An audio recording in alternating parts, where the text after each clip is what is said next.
Come have a seat in the Skald circle and hear the tale of the tomb of Noosheerwan, as told by Casimir.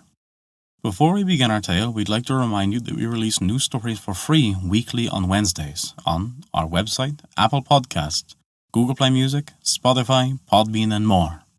Visit www.theskaldscircle.com for more information. Now then, this begins the tale of the tomb of Noosheerwan. The Caliph Harun-or-Rashid went to the tomb of the celebrated Noosheerwan, the most famous of all the monarchs who ever governed Persia.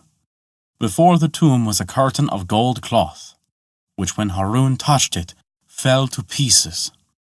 The walls of the tomb were covered with gold and jewels, whose splendor illuminated its darkness. The body was placed in a sitting posture on a throne encased with jewels, and had so much of the appearance of life that on first impulse the commander of the faithful bent to the ground and saluted the remains of the just Noosheerwan. Though the face of the departed monarch was like that of a living man, and the whole of the body in a state of preservation, which showed the admirable skill of those who embalmed it, yet when the Caliph touched the garments, they mouldered into dust. Harun upon this took his own rich robes and threw them over the corpse. He also hung a new curtain richer than that he had destroyed, and perfumed the whole tomb with camphor and other sweet scents.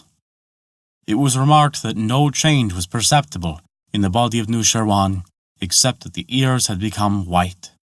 The whole scene affected the Caliph greatly, and he burst into tears, and repeated the Quran. "What I have seen is a warning to those who have eyes." He observed some writing upon the throne, which he ordered the Mubids, who were learned in the Pahlavi language, to read and explain. They did so. It was as follows: "This world remains not. The man who thinks least of it is the wisest. Enjoy this world before thou becomest its prey. Bestow the same favor on those below thee as thou desirest to receive from those above thee. If thou shouldst conquer the whole world, death will at last conquer thee. Be careful that thou art not the dupe of thine own fortune. Thou shalt be paid exactly for what thou hast done, no more, no less." The Caliph observed a dark ruby ring on the finger of Noosheerwan, on which was written, "Avoid cruelty, study good, and never be precipitate in action. If thou shouldst live for 100 years, never for one moment forget death. Value above all things the society of the wise." Around the right arm of Noosheerwan was a clasp of gold, on which was engraved, "On a certain year, on the 10th day of the month of Erbehisht, a Caliph of the race of Adin, professing the faith of Muhammad, accompanied by 4 good men and 1 bad, shall visit my tomb." Below this sentence were the names of the forefathers of the Caliph. Another prophecy was added concerning Harun's pilgrimage to Noosheerwan's tomb. "This prince will honor me, and do good unto me, though I have no claim upon him, and he will clothe me in a new vest, and besprinkle my tomb with sweet-scented essences, and then depart unto his home. But the bad man who accompanies him shall act treacherously towards me. I pray that God may send one of my race to repay the great favors of the Caliph, and to take vengeance on this unworthy companion. There is, under my throne, an inscription which the Caliph must read and contemplate. Its contents will remind him of me, and make him pardon my inability to give him more." The Caliph, on hearing this, put his hand under the throne, and found the inscription, which consisted of some lines inscribed on a ruby as large as the palm of his hand. The Mubids also read this. It contained information where would be found concealed a treasure of gold and arms, with some caskets of rich jewels. Under this was written, "These I give to the Caliph in return for the good he has done me. Let him take them and be happy." When Harun-or-Rashid was about to leave the tomb, Hussein ben Sahil, his vizier, said to him, "O Lord of the Faithful, what is the use of these precious gems which ornament the abode of the dead, and are of no benefit to the living? Allow me to take some of them." The Caliph replied with indignation, Such a wish is more worthy of a thief than that of a great or wise man." Hussein was ashamed of his speech, and said to the servant who had been placed at the entrance of the tomb, "Go thou, and worship the holy shrine within." The man went into the tomb. He was above 100 years old, but he had never seen such a blaze of wealth. He felt inclined to plunder some of it, but was at first afraid. At last, summoning all of his courage, he took a ring from the finger of Noosheerwan and came away. Harun saw this man come out, and observing him alarmed, he at once conjectured what he had been doing. Addressing those around him, he said, "Do not you now see the extent of the knowledge of Noosheerwan? He prophesies that there should be one unworthy man with me. It is this fellow. What have you taken?" he said in an angry tone. "Nothing," said the man. "Search him," said the Caliph. It was done, and the ring of Noosheerwan was found. This the Caliph took immediately, and entering the tomb, replaced it on the cold finger of the deceased monarch. When he returned, a terrible sound like that of loud thunder was heard. Harun came down from the mountain on which the tomb stood, and ordered the road to be made inaccessible to future curiosity.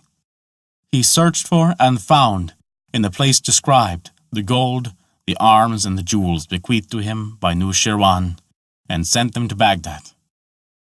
Among the rich articles found was a golden crown, which had 5 sides, and was richly ornamented with precious stones. On every side a number of admirable lessons were written. The most remarkable were as follows: "Give my regards to those who know themselves. Consider the end before you begin, and before you advance, provide a retreat. Give not unnecessary pain to any man, but study the happiness of all. Ground not your dignity upon your power to hurt others. Take counsel before you commence any measure, and never trust its execution to the inexperienced. Sacrifice your property for your life, and your life for your religion. Spend your time in establishing a good name, and if you desire fortune, learn contentment. Grieve not for that which is broken, stolen, burnt, or lost.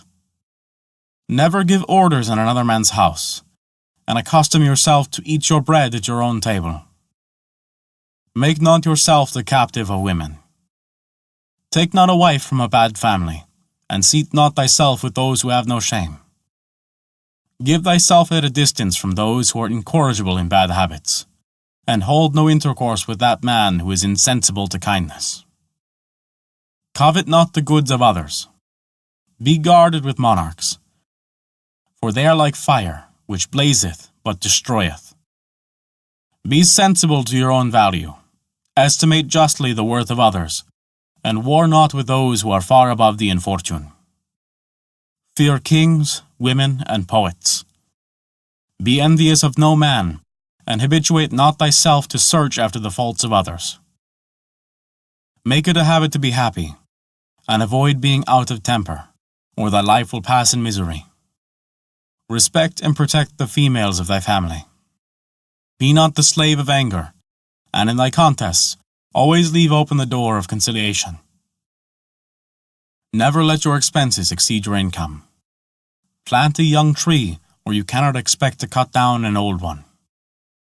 Stretch your legs no further than the size of your carpet. The Caliph Harun al-Rashid was more pleased with the admirable maxims inscribed on this crown than with all the treasures he had found. "Write these precepts," he exclaimed, "in a book that the faithful may eat of the fruit of wisdom."